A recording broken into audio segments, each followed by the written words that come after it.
हरिः ॐ स्वस्ति श्री गणेशाय नमः। ॐ नमो भगवते वासुदेवाय। ॐ श्री देव्यै नमः। ॐ खड्गं चक्रगदेषु चापपरिघान् शूलं भुशुण्डिं शिरः शङ्खं संदधतिं करस्त्रिनयनां सर्वाङ्गभूषावृताम् नीलास्मद्युतिमास्य पाददशकां सेवे महाकालिकां यामस्तौत्स्वपिते हरौ कमलजो हन्तुं मधुं कैटभम् नारायणं नमस्कृत्य नरं चैव नरोत्तमं देवीं सरस्वतीं व्यासं ततो जयमुदीरये।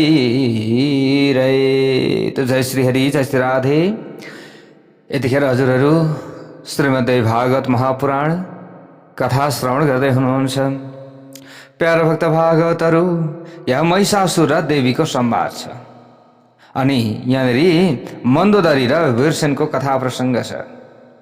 हामीले कथा श्रवण गर्दैछौँ।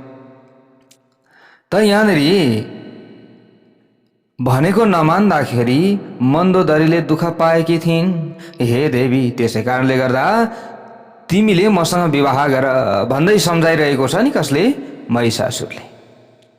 त देवीले सोध्नु भएको थियो, होइन कसले दुःख पाएको थियो, के भन्दैछौ तिमी भनेर यसरी सोद्धाखेरि मन्दोदरी र वीरसेनको यो कथा प्रसङ्ग महिषासुरले श्रवण गराउँदैछ। किन प्रकारेण देवीलाई चाहिँ आफ्नो बनाउने प्रयत्न गर्दैछ उसले आफ्नो तरिकाबाट। त महिषासुरले अगाडि गएर भन्छ, तस्यास्तु भगिनी कन्या नाम्ना चेन्दुमती शुभा विवाह योग्य सञ्जाता सुरूपा वरजा यदा। यहाँनिर महिषासुर भन्छ, हे देवी, मन्दोदरीको इन्दुमती नामकी बहिनी पनि थिइन्। के नामकी? इन्दुमती। ती इन्दुमती समस्त उत्तम लक्षणले सम्पन्न र अत्यन्त रूपवती कन्या थिइन्। यसरी बताइएको छ। ती विवाह गर्न योग्य भएपछि माता पिताले उनको विवाहको तयारी गर्न लागे नि। विवाह गर्न योग्य समय आयो। हो, त्यो समय आइसकेपछि अब विवाह गर्नुपर्दछ, त्यतिकै बसेर हुँदैन भनेर यसरी अब विवाहका लागि तयारी भयो। अब विवाहको तयारी गर्न लागे। उनको स्वयंवर रचाइयो। ल हेर्नुहोस् है, के रचाइयो? स्वयंवर रचाइयो। स्वयंवरको मण्डपमा अनेक देशका राजाहरू जम्मा भए। त्यो समयमा तस्या वृत नृपः कश्चित् बलवान रूप संयुतः।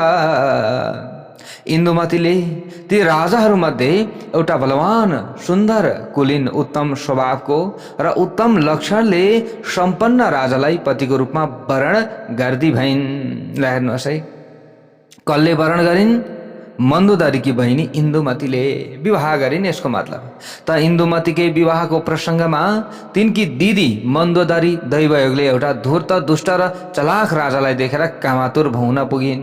अगाडि चाहिँ विवाह गर्नुपर्दछ भनेर सबैले सम्झाउँदा विवाह गरिनन् यिनले। तर अहिले काम पीडित भइन् यिनले। कामले सताइसकेपछि एउटा धूर्त, दुष्ट, चलाख राजा, जो राजा पनि एकदम धूर्त थियो, उसले अरूलाई चाहिँ आफ्नो बसमा गर्न सक्थ्यो। तिनको बसमा यी मन्दोदरी पुगी अब बसमा परिछिन्। ल हेर्नुहोस् है प्यारा भक्त भागवतहरू, मन्दोदरीले आफ्ना पितासँग निवेदन गरिन्। अब अगाडि त पिताले सम्झाउनु भएको थियो नि त, यी मन्दोदरी विवाह गर, विवाह गर। माताले पनि सम्झाउनु भयो, तर उनले के भन्थिन्? न, म विवाह गर्दिन, बरु त्यतिकै सुख मिल्दछ। विवाह गरिसकेपछि त दुःख हुन्छ, अनेक प्रकारका अरूको अधीनमा बस्नु पर्दछ, आफूले केही गर्न पाइँदैन, स्वतन्त्र हुन पाइँदैन भनेर भनेकी हिजो मन्दोदरीले आज पिताको छेउमा गएर यहाँनिर निवेदन गर्न लाग्दैछिन्। हे पिताजी, बहिनीको विवाह हुन लाग्यो। हजुरले मेरो पनि विवाह गरिदिनुहोस्, अब मलाई पनि विवाह गर्ने रहर लाग्यो, रहर जाग्यो। मद्र देशका राजालाई देखेर मलाई पनि विवाह गर्ने इच्छा जागेर आएको छ। ल हेर्नुहोस् है, राम्रा व्यक्तिसँग विवाह गराउन खोज्दा हिजो भएन, तर हेर्नुहोस् आफ्नो भाग्य नि, भाग्य बिग्रने छ भने जति सुकै आफूले राम्रो गरौँ भन्दा पनि हुँदैन नि, कहीँ न कहीँबाट समस्यामा परिन्छ। आज त्यस्तै भएको छ। आफ्नै ठुली छोरीले एकान्तमा आफ्नो इच्छा अवगत गराइसकेपछि त्यस पछाडि यो कुरालाई सुनेर राजा चन्द्रसेन प्रसन्न भए। अब ल ठिकै छ, जे भए पनि त छोरीले विवाह गर्नका लागि मन्जुरी त गरिन् नि होइन, विवाह गर्छु त भनिन् नि। मन्दोदरीको विवाहका लागि पनि व्यवस्था मिलाउन अब तत्पर भए। ल ठिकै छ, विवाह गर्ने भइन् छोरीले भनिसकेपछि अब विवाहको तयारी त गर्नु पर्यो, त्यतिकै त हुँदैन। अब त्यस पछाडि के भयो त, मद्र देशका राजालाई आफ्नो घरमा बोलाइयो र बोलाएर चन्द्रसेनले विवाहको विधि अनुसार त्यसका हातमा आफ्नी ठुली छोरी मन्दोदरीलाई सुम्पिदिए। जय बोलौं भगवती उमा की जय होस्। अन्त्यमा अब के भयो त, अन्त्यमा अनेक तिलक उपहार प्रदान पनि गरे, विवाह भयो। मद्र नरेश चारु देशण पनि ती सुन्दरीलाई पाएर निकै प्रसन्न भए। ओहो राम्री थिइन्, अत्यन्त प्रसन्न भए। सन्तोषपूर्वक मन्दोदरीलाई लिएर आफ्नो घरतर्फ लागे। हिजो डराएकी थिइन् विवाह गर्नका लागि। हेर्नुहोस् है, हेर्नुहोस् प्यारो भक्त भागवतहरू, हाम्रो दिमागमा नेगेटिभ कुरा आयो, हाम्रो दिमागमा खराब कुराहरू आए, डर भयो, त्रास भयो भने हामीलाई त्यही अनुसारको परिणाम पनि प्राप्त हुन सक्दछ भन्ने कुरा हामीले बुझ्नु पर्दछ। त हिजो राम्रा सुलक्षणका राजकुमारहरूसँग विवाह गराउन खोज्दा भएन, त यिनले हिजो के सोचिन्, खराब सोचिन्। त जस्तो सोचिन्छ त्यस्तै फल पाइन्छ, जस्तो कर्म गरिन्छ त्यस्तै फल पाइन्छ। प्यारो भक्त भागवतहरू, यो कुरा रहेको छ। अब यहाँ हेर्नुहोस् त, हिजो यिनले सोच्थिन् नि त दुःख पाइन्छ विवाह गरेर भनेर, तर त्यतिखेर विवाह गरेको भए दुःख पाउँदैनथिन् यिनले। तर अब आफूले जस्तो सोच्यो त्यस्तै फल यिनले पाउन लागिन्। राजाहरूमा उत्तम राजा चारुदेशना धेरै दिनसम्म मन्दोदरीसँग क्रीडा विहारमा मस्त भए। एक दिन त्यो आफ्नो घरमा काम गर्ने सुन्दरी परिचारिकाका साथमा एकान्तमा भोग गरिरहेको रहेछ। ल हेर्नुहोस्, आफ्नो घरमा काम गर्ने जो चाहिँ परिचारिका थिइन् उसँग एकान्तमा भोग गरिरहेको रहेछ। मन्दोदरीकी सेविकाले त्यो कुरा थाहा पाएर, अर्की सेविकाले थाहा पाएर मन्दोदरीलाई तपाईका पति आफ्नी दासीका साथमा रमण गर्दै हुनुहुन्छ भन्ने कुरा बताइदिए। ल हेर्नुहोस् है, मन्दोदरी आफै आफ्ना पतिको कोठामा गइन्। उनले आफ्ना पतिलाई आफ्नी दासीका साथमा रमण गरिरहेको अवस्थामा देखिन्। ल हेर्नुहोस्, त्यस बेला उनले क्रोधपूर्वक राजालाई धेरै उलाहन दिइन्। अब त्यो समयमा रिसाइन् नि त प्यारो भक्त भागवतहरू। फेरि अर्को पटक पनि मन्दोदरीले राजा चारुदेशनलाई अर्की सुन्दरी सेविकाका साथमा एकान्तमा रमण विहार गरिरहेको अवस्थामा देखिन्। एकचोटि त माफी दिइन्, फेरि अर्कोचोटि पनि त्यस्तै भयो। अनि दोस्रो पटक यसरी काम विहारको अवस्थामा देखिसकेपछि उनलाई धेरै पीडा भयो। उनले मनमा नै विचार गरिन्, जुन बेला मैले यो राजालाई बहिनीको स्वयंवरमा देखेको थिएँ त्यस बेला यस दुष्टको विषयमा यस्तो स्वभावको होला भनेर मैले विचार नै गरिनँ, तर आज यस्तो दुष्ट रहेछ यो। अब यतिखेर यिनले यस्तो विचार गरिन्। त हिजो खालि दुःख मात्र हुन्छ भनेर सोचिन, आज त आफूलाई जहीँबाट भए पनि पीडा भयो, त खराब व्यक्तिसँग परियो नि त। अहो क्षणिक मोहमा परेर मैले अनर्थ गरेँ भन्ने आज पछुताइन् फेरि मन्दोदरी। यो राजाले मलाई ठग्यो, अब म के गरौँ? मेरो कर्मबाट मैले सन्तोष मात्र कहिले पाइनँ, मेरो कर्मबाट मैले सन्ताप मात्र पाएँ। यस्तो लाज नभएको, दया नभएको दुष्ट पतिप्रति मेरो माया कसरी रहन सक्दछ? मेरो माया रहन सक्दैन। अब मेरो जीवनलाई धिक्कार छ, हो मेरो जीवनलाई धिक्कार छ। यिनले यस्तो विचार गरिन्, आजबाट मैले संसारमा पतिसँग रमण गर्दा पाइने आनन्द लगायत सबै सुखको त्याग गर्दछु। यिनले यस्तो विचार गरिन्, अहिलेसम्म जे भोगे त्यसैमा म सन्तोष गर्छु। मैले त्यो काम गरेँ जुन गर्न हुँदैन थियो, आज मैले त्यो काम गरेँ। हिजो पिताजी माताजीले भन्दाखेरि बरु त्यतिखेर विवाह गर्नु पर्थ्यो कि त्यतिखेर राम्रोमा परिन्थ्यो कि त्यो त थाहा भएन, तर त्यतिखेर अरूले भनेको मलाई लागेन। आज आफैले रोज्ने भएँ, आफैले रोज्दाखेरिको अवस्था यस्तो भयो। त्यसैले मैले ठुलो कष्ट पाएँ। अहिले देह त्याग गरौँ भने त्यो कठोर आत्महत्या हुन जानेछ, नरकमा परिनेछ। विष खाएर मरे पनि, झुन्डिएर मरे पनि 100 वर्षसम्म नरकमा परिन्छ भनेर त विभिन्न पुराण आदिमा बताइएको छ। अब के गर्ने, कसो गर्ने, कहाँ जाउँ? पिताको घरमा फर्केर जाउँ भने त्यहाँ पनि मैले सुख पाउने छैन, किनभने माइतमा आएर बसेकी भन्छन् सबैले हेला गर्छन्। अब यिनलाई साह्रै पीडा भयो। त्यहाँ मेरा सङ्गिनीहरूले मलाई हाँसोको पात्र बनाउनेछन्। अब त्यतिखेर यसमा कुनै सन्देह छैन। अब मैले के गर्ने, कसो गर्ने, यिनलाई पीडा भइरहेको छ। यसैले मैले पतिका घरमा नै रहेर वैराग्य अँगालेर भोग विलासको सुख छाडेर काल योग अनुसार समय बिताउनु पर्दछ भन्ने विचार गरिन्। अब यिनले ल हेर्नुहोस्, अब यसरी समय बिताउनु पर्दछ त यिनले कष्ट पाइन्। दुष्ट व्यक्तिको हातमा पर्नाले, अरूले भनेको कुराको विपरीत गर्नाले यी मन्दोदरीले दुःख पाइन्। महिषासुर भन्छ इति सञ्चिन्त्य सा नारी दुःख शोक परायणा स्थिता पतिगृहं त्यक्त्वा सुखम संसारजं ततः। महिषासुरले सम्झाउँछ नि, हे देवी, यस्तो विचार गरेर मन्दोदरी संसारका सुखलाई छाडेर दुःख र सन्तापले सन्तप्त हुँदै आफ्नो धूर्तपतिका घरमा बस्न थालिन्। अब के गर्नु, कहाँ जाउँ? केही गर्दा पनि हुँदैन।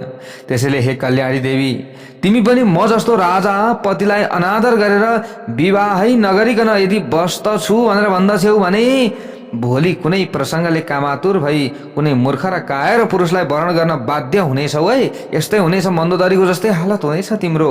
त्यसैले नारीका हितमा हितकारी र सच्चा विषय म बताउँदैछु, सुन, यो कुरालाई सुन, चिन्तन मनन गर।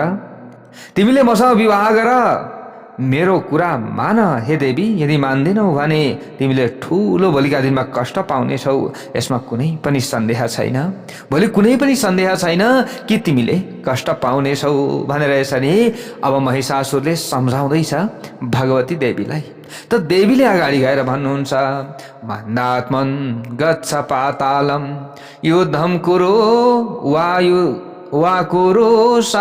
युद्धम वा कुरु साम्प्रतम अथवा त्वाम सुरान् सर्वान् गमिष्यामि यथा सुखम। भन्नुभयो देवीले, हे मूर्ख महिषासुर, त तुरुन्तै पातालतर्फ जा, त तुरुन्तै पातालतर्फ जा। पाताल जानु पर्दछ, यस्ता कुरामा म फस्नेवाला छैन। जाँदैनस् भने मसँग युद्धमा होमिनु पर्दछ। म तँलाई र तेरा सबै असुरहरूलाई मारेर आनन्दपूर्वक यहाँबाट फर्किनेछु। तैँले जस्तो सुकै मलाई कथा सुनाए पनि, इतिहास सुनाए पनि मलाई कुनै पनि फरक पर्नेवाला छैन। हे दानव, जब संसारका सज्जन मानिसहरूमाथि सङ्कट आइलाग्दछ नि, त्यसबेला म सज्जनहरूको रक्षाका निमित्त अवतार लिने गर्दछु। यो कुरा विचार गरिराख। यज्ञ यज्ञादि सब बन्द भइसक्यो। साधु सन्त ब्राह्मण आदि सबै रुष्ट भइसके। साधु सन्त ब्राह्मण आदि सबै घटिसके, आफ्नो कर्मबाट विचलित भइसके। सबै तैँले गर्दाखेरि यस्तो भएको छ। हे दैत्य, वास्तवमा म निराकार र कहिले पनि नजन्मिने तत्त्व हुँ। यो कुरा पनि विचार गरिराख। मैले अहिले पो देवीको रूपलाई धारण गरेको छु, तर म त्यो तत्त्व हुँ जो कहिले पनि हराउँदैन र कसले पनि जान्दैन। यसो हो तापनि देवताको रक्षाका लागि रूप र आकार लिने गर्दछु मैले कहिलेकाहीँ। यो कुरा साँचो हो, यसलाई यसै रूपमा तैँले सम्झनु पर्दछ। म साँचो भन्दछु कि देवताहरूले तेरो वध गर्न मसँग प्रार्थना गरेका थिए। हे महिषासुर, तँलाई मारेपछि मेरो चिन्ता समाप्त हुनेछ। त्यसैले अब त मसँग युद्ध गर्न तयार हो, मसँग युद्ध गर्न तयार हो, मसँग युद्ध गर्न तयार भई युद्धको मैदानमा आउनै पर्दछ त। अथवा त असुरको मूल निवास भूमि कहाँ हो त? असुरहरूको मूल निवास भूमि भनेको पाताल लोक, पातालतर्फ त जानु पर्दछ कि युद्धमा होमिनु पर्दछ। अब तँलाई मैले मारिदिनेछु, यो एकदमै साँचो कुरा हो। फेरि झुट बोलेको छैन मैले, झुट कुरा छैन। त्यसैले कि मर्न तयार हुनु पर्यो, होइन भने ज्यान जोगाएर पातालतर्फ जानु पर्यो। इत्युक्तः स तया देव्या धनुरादाय दानवः युद्धकामः स्थितस्तत्र सङ्ग्रामाङ्गणभूमिषु। देवीले यसरी भन्नुभएपछि महिषासुर हातमा धनु लिएर युद्ध गर्ने इच्छाले रणभूमिमा डटेर आयो। ल हेर्नुहोस् है, त्यसले ढुङ्गामा सान लगाएर तीखा बनाइएका बाणहरूलाई कानसम्म खिचेर निकै बेगले प्रहार गर्न थाल्यो। अब ल हेर्नुहोस्, त त्यसबेला भगवतीले रिसाएर आफ्ना फलामको मुख भएका बाणहरूद्वारा त्यसका बाणहरू काट्न थाल्नुभयो। अब युद्ध सुरु भयो। त्यसबेला दानव राज महिषासुर र भगवतीका बीचमा भयंकर संग्राम हुन थाल्यो। यो युद्ध विजयको आकांक्षा गर्ने देवता र दानवहरूका निमित्त निकै डर लाग्दो थियो। महिषासुर र देवीका बीचमा युद्ध भइरहेको बेला युद्धको मैदानको बीचमा दुर्धर नामक दानव आइपुग्यो। त्यसले पनि भगवतीलाई जिस्क्याउँदै र उहाँको रिस बढाउँदै कठोर र विषालु बाण प्रहार गर्न थाल्यो। त्यसले बाण प्रहार गरेपछि प्यारभक्त भागवतहरू रिसाएर भगवतीले आफ्ना तीखा बाणद्वारा प्रहार गर्नुभयो। भगवतीको बाण लाग्न साथ दुर्धरका प्राण पखेरा उडेर गए। त्यसको शरीर पर्वतको चुचुरो झैँ पृथ्वीमा पल्टियो। दुर्धरलाई मरेको देखेर शस्त्रको ज्ञाता त्रिनेत्र नामक दानव मैदानमा आइपुग्यो। त्यो समयमा प्यारभक्त भागवतहरू त्यसले आफ्ना 7 बाणद्वारा परमेश्वरी भगवतीमा प्रहार गर्न थाल्यो। ती बाण भगवतीको समीपमा नपुग्दै बिचैमा भगवतीले आफ्ना बाणले त्यसका बाण काटिदिनु भयो। त्यसपछि जगदम्बा भवानीले त्रिशूल प्रहार गरेर त्रिनेत्रलाई मारिदिनु भयो। त्रिनेत्रलाई मारेको देखेर तुरन्तै अन्धक नामक दानव त्यहाँ तुरन्त आइपुग्यो। उसले फलामले बनेको गदाद्वारा भगवतीको वाहन सिंहको टाउकोमा प्रहार गर्दो भयो। हेर्नुहोस् है प्यारभक्त भागवतहरू, यस्तो घन घोर युद्ध भइरहेको छ। सिंहले रिसाएर त्यो समयमा आफ्ना तीखा नङ्ग्राको प्रहार गरी अत्यन्त बलशाली दानव अन्धलाई मार्दो भयो, मारिदियो। ल हेर्नुहोस्, त्यसको शरीरको मासु लुसेर खान थाल्यो। यसरी सबै दानवहरूलाई युद्धमा मारिएका जानेर महिषासुरले ठुलो आश्चर्य मान्यो। त्यसपछि अत्यन्त वेगपूर्वक त्यसले तीखा ढुङ्गामा सान चढाएका बाणहरू प्रहार गर्न थाल्यो। भगवतीले पनि महिषासुरद्वारा प्रहार गरिएका बाण आफ्ना नजिकमा आउनुभन्दा पहिले नै काटेर टुक्रा टुक्रा पारिदिनु भयो। त्यसै बेला जगदम्बाले महिषासुरको छातीमा गदाले प्रहार गर्नुभयो। देवताहरूलाई दुःख दिने महिषासुर गदाको प्रहारबाट घाइते भएर बेहोस हुँदो भयो। त्यो तत्कालै वेदना सहन गरी उभियो र फेरि मैदानमा आएर रिसाउँदै आफ्नो गदाले सिंहको टाउकोमा प्रहार गर्न थाल्यो। सिंहले पनि आफ्ना नङ्ग्राको प्रहारले महिषासुरलाई चिया चिया बनाउन थाल्यो। तुरन्तै महिषासुरले मानिसको रूप छाड्यो। त्यो समयमा र बाघको रूप लियो। त्यस पछाडि आफ्ना नङ्ग्राले भगवतीको उन्मत्त सिंहलाई चिथोर्न थाल्यो। भगवती पनि महिषासुरलाई सिंहको रूपमा बदलिएको देखेर क्रुद्ध हुनुभयो र मुखमा फलाम जडिएका तीखा डरलाग्दा र सर्प झैँ विषालु बाणद्वारा त्यसलाई घाइते बनाउन थाल्नुभयो। त्यस पछाडि महिषासुरले सिंहको रूप पनि छाडेर मदोन्मत्त हात्तीको रूप लियो। आफ्ना सुँडले एउटा विशाल पर्वतको टाकुरो उचालेर भगवती चण्डिकामाथि प्रहार गर्यो। पर्वतको टाकुरालाई आफूतर्फ आइरहेको देखेर भगवती जगदम्बिकाले ढुङ्गामा सान लगाएका बाणद्वारा पर्वत शिखरलाई टुक्रा टुक्रा बनाएर काटी भुइँमा फैलाइदिनु भयो। त्यस पछाडि गम्भीर स्वरमा अट्टहास गर्नुभयो। प्यारभक्त भागवतहरू, यहाँ अगाडि गएर वेदव्यासजी भन्नुहुन्छ, विहाय गजरूपम च बभुवाष्टापदी तथा हन्तु कामो हरिम कोपा दारुणो बलवत्तर। हे जनमेजय, त्यसबेला देवीको सिंह उफ्रेर महिषासुरको टाउकोमा चढ्यो र त्यसले आफ्ना तीखा नङ्ग्राले हात्तीको रूप लिने महिषासुरलाई चितोर्न थाल्यो। महिषासुरले पनि रिसाउँदै देवीको सिंहलाई मार्ने हिसाबले हात्तीको रूप त्याग गरेर अत्यन्त डरलाग्दो शक्तिशाली 8 खुट्टा भएको सरभ नामक जन्तुको रूप धारण गर्यो। सरभलाई आफूतर्फ आइरहेको देखेर जगदम्बा भगवतीले ज्यादै क्रुद्ध हुनुभयो र त्यसको टाउकोमा तरवारले प्रहार गर्नुभयो। उसले पनि भगवतीमाथि प्रहार गर्यो। अब भगवती र महिषासुरमा भयङ्कर युद्ध हुन थाल्यो। युद्ध हुँदा हुँदै त्यसले आफ्नो स्वाभाविक रागको रूपलाई धारण गर्दो भयो। कसले? महिषासुरले। र सिंहले देवीको शरीरमा प्रहार गर्न थाल्यो। विकराल रूप भएको त्यो भयानक महिषासुर आफ्नो पुच्छर घुमाउँदै सिंहद्वारा कोमल अङ्ग भएकी देवीको शरीरमा प्रहार गर्न थाल्यो। त्यो पापीले आफ्ना पुच्छरले पर्वतहरूलाई उखाली सिंहमा ल्याएर राखी निकै बेगले घुमाउँदै हाँसी हाँसी प्रसन्नता व्यक्त गर्दै भगवती माथि प्रहार गर्न थाल्यो। बलले उन्मत्त भएको महिषासुरले भगवतीलाई भन्यो त्यो समयमा, हे भगवती, तिमी एकछिन पख, रूप र यौवनले सम्पन्न भएकी तिमीलाई मैले आजै मारिदिनेछु। तिमी मूर्ख हौ, तिमी के हौ, मूर्ख हौ र यौवनको मदले मातेकी छौ तिमी, त्यसैले मसँग युद्ध गरिरहेकी छौ। तिमीमा अज्ञान भरिएको रहेछ, तिमीले आफूलाई व्यर्थमा शक्तिशाली सम्झेकी रहेछौ। त्यसै घमण्डमा तिमी धेरै बोलिरहेकी छौ र डटिरहेकी छौ, लडिरहेकी छौ। तिमीलाई मारेपछि मैले कपट गर्न सिपालु देवताहरूलाई पनि मारिदिनेछु, किनभने आज मैले दुःख पाएँ। वास्तवमा ती देवताहरू धूर्त हुन्, जो एउटा तिमी जस्तै स्त्रीलाई अगाडि लगाएर मलाई जित्न चाहन्छन्। कोही स्त्रीलाई पनि अगाडि लगाएर कसैले जित्न सक्दछ त? यो असम्भव कुरो हो। तर आज ती मूर्ख देवताहरूले यो रणनीति अपनाइरहेका छन्। यसरी महिषासुरले देवीलाई थर्काइरहेको छ। देवीले अगाडि गएर भन्नुहुन्छ, महागर्भम कुर्मन्दात्मम तिष्ठ तिष्ठ रणाङ्गणे करिष्यामि निरातङ्कान हत्वा त्वाम सुरसत्तमान। भन्नुभयो, हे मूर्ख, देवीले भन्नुहुन्छ, तैँले व्यर्थमा अभिमान नगर, तैँले के व्यर्थमा अभिमान नगर। युद्धको मैदानमा गएर युद्धको प्रतीक्षा गर बरु। केही बेरमा तँलाई मारेर मैले देवताहरूलाई निर्भय तुल्याउनेछु। त किन धेरै बोल्दैछस्? हे अधम, मैले भर्खरै मिठो मदिरा पान गरेर देवताहरूका लागि दुःख प्रदान गर्ने र मुनिहरूलाई भयभीत तुल्याउने त पापीलाई युद्धमा काटिदिनेछु। त अब काटिनेछस्। इत्युक्त्वा च सकं हैमं गृहीत्वा सुरयायुतं पपौ पुनः पुनः क्रोधात् धन्तु कामा महासुरम। हे जन्मेजय, यसरी भगवतीले भन्नुभयो र रिसले उग्र रूपमा उहाँ देखिनुभयो। उहाँले महिषासुरलाई मार्ने विचारले मदिराले भरिएको सुवर्ण पात्र हातमा लिएर बारम्बार मदिरा पान गर्न लाग्नुभयो।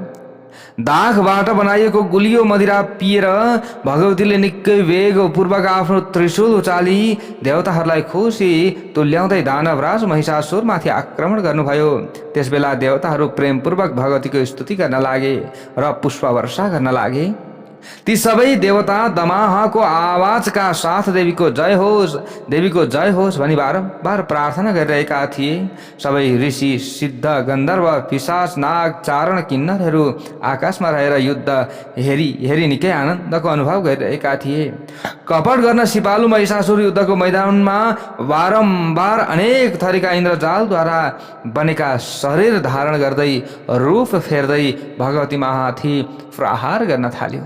त्यसबेला रिसले आँखा राता गराएर चण्डिका भगवतीले तीखो त्रिशूलको प्रहारद्वारा पापी महिषासुरको मुटुमा बलपूर्वक के गरिदिनु भयो? प्रहार गरिदिनु भयो। ल हेर्नुहोस्, त्रिशूलबाट आहत भएर महिषासुर भुइँमा पल्टियो र मूर्छित भयो।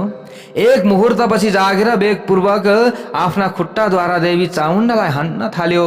खुट्टाको प्रहारले देवीलाई चोट पुर्याएर बारम्बार हाँस्न थाल्यो र देवताहरूलाई भयभीत तुल्याउने डरलाग्दो आवाज उच्चारण गरी चिच्याउन थाल्यो। त्यसपछि भगवतीले हजारौं अरा भएको सुन्दर नाभि भएको एउटा उत्तम चक्र हातमा लिनुभयो र आफ्ना सामु उभिएको महिषासुरलाई सम्बोधन गर्दै ठुलो आवाजमा भन्नुभयो, हे मदमत्त महिषासुर, तेरो घाँटी अब काटिदिने छु। यानि कि तेरो घाँटी अब काटिनेछ। केले? यही चक्रले हेर, यहाँनिर यो चक्र छ, यसलाई हेर, यो चक्रलाई हेर। केही बेर यहाँ पर्खेर त यमलोकमा प्रस्थान गर्नेछस्। एकछिन त तैँले यहाँ पर्खिरहेको छस् होइन? अब तँ कहाँ प्रस्थान गर्दैछस्? यमलोकमा। यसरी भनेपछि भगवती जगदम्बाले युद्धको मैदानमा त्यो भयङ्कर चक्र चलाइदिनु भयो। जय बोलो भगवती उमाको जय होस्। चक्रको प्रहार हुन साथ महिषासुरको शिर झट्टै काटियो। त्यसबेला त्यसको घाँटीको नसाबाट तातो रगत बग्न थाल्यो र गेरुवा आदि पदार्थले युक्त भएको रातो पानीको झरना पर्वतबाट खस्दा जस्तो दृश्य हुन्छ त्यही दृश्य त्यहाँ देखियो। टाउको काटिएको त्यो दानवको धड घुम्दै घुम्दै घुम्दै घुम्दै गएर भुइँमा धडामसँग बजारियो। त्यस बेला देवताहरूको मुखबाट सबैलाई आनन्द प्रदान गर्ने विजय घोष हुन थाल्यो। प्यारा भक्त भागवतहरू, जय बोलौँ भगवती उमा की जय होस्। महाबली भगवतीको सिंहले भोकले व्याकुल भएर युद्धको मैदानमा भागिरहेका दानवहरूलाई समात्दै खान थाल्यो। प्यारा भक्त भागवतहरू, देवीको जो बाण भाग छ त्यो भागले सबैलाई समात्दै खाँदैछ। अनि यहाँ भन्नुहुन्छ, क्रूर एवं दुष्ट महिषासुरको प्राणान्त भएपछि मर्नबाट बाँचेका दानवहरू भयले अत्यन्त त्रस्त भएर पातालतर्फ सबै गए। अगाडि जा भन्दाखेरि लागेको थिएन नि, गएको भए त बचिहाल्थ्यो, तर मानेन। अब आज सबै पातालतर्फ जानु पर्यो। महिषासुर मरेपछि प्यारा भक्त भागवतहरू, पृथ्वी मण्डलमा रहेका देवता, मुनि, मनुष्य र महात्माहरू अत्यन्त आनन्दित भए। भगवती चण्डिका युद्धको मैदान छाडेर एउटा पवित्र स्थानमा विराजमान हुनुभयो। देवताहरू पनि संसारलाई सुख दिनुहुने भगवतीको स्तुति गर्ने इच्छाले भगवती विराजमान हुनुभएको ठाउँमा पुग्दा भए। जय बोलौँ भगवती उमा की जय होस्। ल हेर्नुहोस्, महिषासुरको के भएको छ? वध भएको छ। जो दुष्ट थियो, दुष्टको अन्त्य हुन्छ एक दिन, जसरी पनि हुन्छ, ढिलो चाँडो हुन्छ। हामीले आत्तिनु हुँदैन। हामीले पनि आफ्नो कर्म गर्दै जानु पर्दछ। आफूलाई दुःख पर्ला, कोही बेला साह्रो गाह्रो अप्ठ्यारो पर्ला, आफूले सहन गर्दै अगाडि बढ्नु पर्दछ। सहन गर्दै अगाडि बढ्नु पर्दछ। एक न एक दिन त अवश्य पनि पक्कै पनि भगवानको भगवतीको कृपा हुन जान्छ। आज देवताहरूले दुःख पाइरहेका थिए होइन र? कति दुःख पाए, कहाँ कहाँ भौतारिनु पर्यो, दुःख भोग्नु पर्यो, तर एक न एक दिन भगवती प्रसन्न भएर सबै देवताहरूको जसरी रक्षा गर्नुभएको छ, त्यसरी नै हाम्रो पीडामा अवश्य पनि केही न केही मलम लगाउने, हाम्रो घाउमा मलम लगाउने, हाम्रो पीडालाई शान्त बनाउने भगवती भगवानको कृपा हामीलाई मिल्नेछ। जय बोलौँ भगवती उमा की जय होस्। अथ प्रमुदितः सर्वे देवा इन्द्र पुरोगमः महिषं निहतं दृष्ट्वा तुष्टुवोर जगदम्बिकाम्। हे जन्मेजय, भन्नुहुन्छ वेदव्यासजी, महिषासुरको संहारको दृश्य देखिसकेपछि इन्द्र आदि प्रधान देवता निकै खुसी भए। त्यो समयमा जगदम्बाको स्तुति गर्न लागे। ब्रह्मा सिद्धवती विष्णुरिदं महेशः शक्त्या तथैव हरते ननु चान्तकाले ईशानतेऽपि च भवन्ति तया विहीनाः तस्मात् त्वमेव जगतः स्थितिनाशकर्त्री। देवी, हे देवी, हजुरकै शक्तिबाट ब्रह्माजीले चराचर जगतको सृष्टि गर्नुहुन्छ। हे भगवती, भगवान विष्णुले पालन पनि गर्नुहुन्छ। भगवान शिवजीले प्रलय कालमा संहार गरिबक्सनुहुन्छ। हजुरको शक्ति नपाएमा ती ठुला ठुला देवता पनि कुनै कर्म गर्न समर्थ हुँदैनन्। त्यसैले जगतको सृष्टि, रक्षा र संहार गर्ने तत्त्व हजुर नै होइबक्सन्छ। हजुर नै होइबक्सनुहुन्छ, हजुर नै हुनुहुन्छ, अरू को छ र? कीर्तिर्मति स्मृति गति करुणा दया त्वं श्रद्धा धृति स्वसुधा कमला जया च पुष्टि कलाथ विजया गिरिजा जया त्वं तुष्टिः प्रभा त्वमसि बुद्धिरुमा रमा च। यस संसारमा कीर्ति, बुद्धि, स्मृति, गति, करुणा, दया, श्रद्धा, धृति, वसुधा, कमला, जया, पुष्टि, कला, विजया, गिरिजा, जया, तुष्टि, प्रमा, बुद्धि, उमा, रमा, विद्या, क्षमा, कान्ति र मेधा नामक सबै शक्तिहरू हजुर नै भइबक्सनुहुन्छ। हजुर स्वर्ग, मर्त्य र पातालमा प्रसिद्ध हुनुहुन्छ। सम्पूर्ण जगतलाई आश्रय दिनुहुने हे भगवती, हजुरको शक्ति नपाएमा कुनै पनि व्यक्तिले केही पनि गर्न सक्दैन। जब हजुरको शक्ति प्राप्त हुन्छ अनि भक्ति पनि बढ्छ। जब भक्ति प्राप्ति हुन्छ अनि शक्ति पनि बढ्छ। हे आमा, धारणा शक्ति पनि हजुर नै हुनुहुन्छ। हे जगदम्बिका, अन्यथा कछुवा र शेषनागले पृथ्वीलाई कसरी धारण गर्न सक्थे र? सक्ने अवस्था थियो त? हजुरको शक्ति थिएन भने पृथ्वीको शक्ति पनि हजुर नै हुनुहुन्छ। यदि हजुर शक्तिका साथ पृथ्वीभित्र रहनुहुन्न थियो भने ठुलो भारीले युक्त भएकी पृथ्वी धसिने थिइन् र सम्पूर्ण संसार र आकाश पनि रहने थिएनन्। यो सबै देन, यो सबै कार्य हजुरले नै गर्नुहुन्छ। ए वास्तुवन्ति मनुजा अमरान विमूढा भनिएको छ। हे आमा, जुन मनुष्य मायाका गुणबाट प्रभावित भएर ब्रह्मा विष्णु महेश चन्द्रमा अग्नि यम वायु गणेश आदि प्रमुख देवताहरूको स्तुति गर्दछन् ती वास्तवमा अज्ञानी हुन्, किनकि जुन देवताको स्तुति गर्दछन् ती देवता पनि हजुरको कृपा शक्ति नपाएमा आफ्ना भक्तहरूलाई कुनै पनि फल प्रदान गर्न समर्थ हुनुहुन्न। कृपा शक्ति चाहिन्छ। यसरी यहाँ बताइएको छ। हे जगदम्बा, जुन मानिस ठुला ठुला यज्ञमा देवताहरूलाई आराध्य बनाएर अग्निमा धेरै आहुति प्रदान गर्दछन् ती पनि मूर्ख नै हुन्, किनकि स्वाहाका रूपमा हजुरको उपस्थिति नभएमा ती देवताले हविर द्रव्य कसरी पाउने थिए। त्यसकारण ती मूढहरू फेरि ती देवताहरूलाई छाडेर हजुरको यज्ञ किन गर्दैनन्? हे आमा, हजुरले जगतका सबै प्राणीहरूलाई उनको कर्मअनुसार भोग प्रदान गर्नुहुन्छ, आफ्नो अंशबाट उनीहरूलाई नित्य जीवन पनि दिनुहुन्छ। हे आमा, जसरी हजुरले आफ्ना प्यारा देवताहरूको पालन पोषण गर्नुहुन्छ त्यसै गरी आफ्ना शत्रुको पनि पालन पोषण गर्नुहुन्छ। यसरी यहाँनिर बताइएको छ। हे आमा, बुद्धिमान पुरुषहरू मनोरञ्जनका लागि बगैँचामा लगाइएका वृक्षहरूमध्ये कुनै पनि एक वृक्ष फल पातबाट रहित भएमा, त्यो वृक्षको रस तितो भएमा तिनलाई काट्दैनन्, आफैले रोपेको वृक्ष हुन् भनी रक्षा गर्दछन्। यो त मैले रोपेको भनेर माया हुन्छ। त्यसै गरी हजुरले पनि आफैले रचना गरेका दैत्यहरूको पनि राम्ररी रक्षा गर्नुहुन्छ, उनीहरूको पनि रक्षा गर्नुहुन्छ। तर धेरै अति नै भयो भने मात्रै कुनै कुनै हाँगालाई होइन, कुनै कुनै डाँठलाई, कुनै कुनै रुखलाई काटेर फालिन्छ। सम्पूर्ण वंशको विनाश त गरिँदैन, हजुरले गर्नुहुन्न यो कार्य। यो हामीलाई पनि थाहा छ।